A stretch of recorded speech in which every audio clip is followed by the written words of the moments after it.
Yeah, it's weird, like which friends like ended up being very conservative or very liberal, and I'm very much I'm very liberal in my belief systems of what I'll vote for and what I'll try to make happen and stuff like that. But socially, Mhm. I'm very like, you know, talk to me about laser beams and magical beings Right. and comic books. It's like I don't want to get into a big, deep conversation about politics with anybody ever, And I mean, even here, people will say, well, you're doing it with Kara. And I mean, obviously, I'm mocking half of it because it's like ridiculous. I don't know.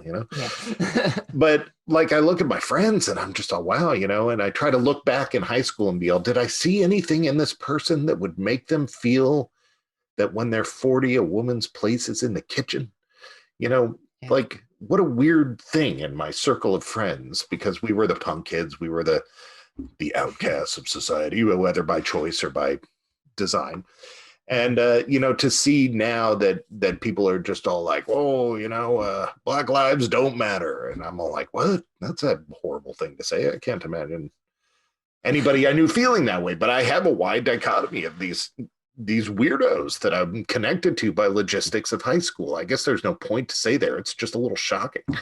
Yeah, I had a friend in the freshman year of high school who was like this super edgy goth kid, and I loved that super edgy goth kid. And I saw yesterday, or like a few days ago, her and her husband posting these pictures on Facebook of them with like these Louder with Crowder baseball caps.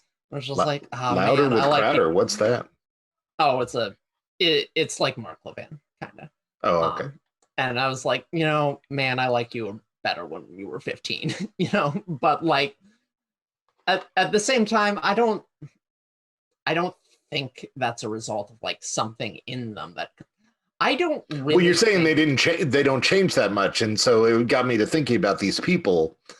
It's Yeah, like, well, I said that people's whatever you are when you're 25 tends oh, to I see. stick Yeah. for the rest of your life. From 10 to 25, people change a lot. I see. When they leave their homes and go to college or don't go to, that sort of formative area. But So the lesson here is don't make any real lasting friendships with anybody under 25 because it's a crapshoot.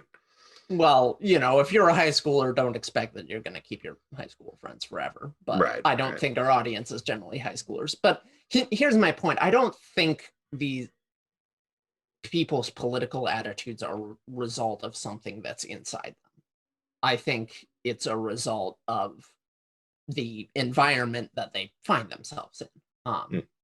And I think, race, gender, sexual orientation, those things can just, because of the way our society is set up, can sort of predispose yourself to like ending up in a certain social group that in turn predisposes you to listen to certain, forms of Yeah, media and take things more seriously. But I absolutely. think Like all the people who say if I was born in 1850, I wouldn't be a racist jerk like they were. exactly, Right. so well, I'm more thinking today, like most queer people are progressives, which Mhm. it's not like they've got a progressive gene. It's that, It's in their most best interest. right, most Yeah. conservative movements are highly hostile to queer people. So it's in unless, they're also exceedingly rich, in which case their interest suddenly becomes, to be conservative. Richer. Right. So Right. my point is people end up in an environment, and what they think about politics is not, I don't think, a reflection on what their soul is like. I think it's a reflection on what they hear and what they get told. We're constantly commenting, people on one side versus another side live in a different world, and it's like if everyone in my life I trusted told me that the election had been stolen, I would have been at the Capitol trying to storm it. What are you kidding me? Like, if that was true, then that, Yeah. No, I get A you. follows from B, Right. Yeah. No, I I get just that. don't think it's true. So the point is, one side's informed and one side's misinformed, and which side you think is right is a matter of opinion. Well, this is a good example then. Is it possible that the other side is informed in areas that our side, let's say our side for the sake of argument, Sure, is yeah. not informed correctly on. Yeah, I think that makes sense. And, I think I generally agree more with conservatives on like some aspects of like gun control than I do with a lot of liberals. That's because of logistics. You were born in Reading, or you grew up in Reading. Well, I've never handled a gun in my life. But you grew up behind enemy lines with a bunch of people who had guns, and you never got shot, and so therefore, I've never even been around like a gun. I've never been within 500 feet of a gun. But I think there's a lot of sort of, and I mean, by all accounts, I should be like super, pro gun control, because like I went to Santa Barbara when there was a mass shooting there, which was a horrifying experience that brought the university to a standstill for like the entire rest of the quarter. But it's like mass shootings just don't happen that often. They're just publicized a lot. Well, they happen once a day. Well, I mean, the definition of mass shooting is like 3 or 4 people killed. Oh, well, that's it. Never mind. Well, I'm talking about your, 20, 30 people mass No, shooting. I get you. Which is what you tend to think when you hear a mass shooting is happening once a day. You're thinking, it's a Las Vegas shooting once every day. No pun intended, but they're getting a little liberal with the use of the word mass.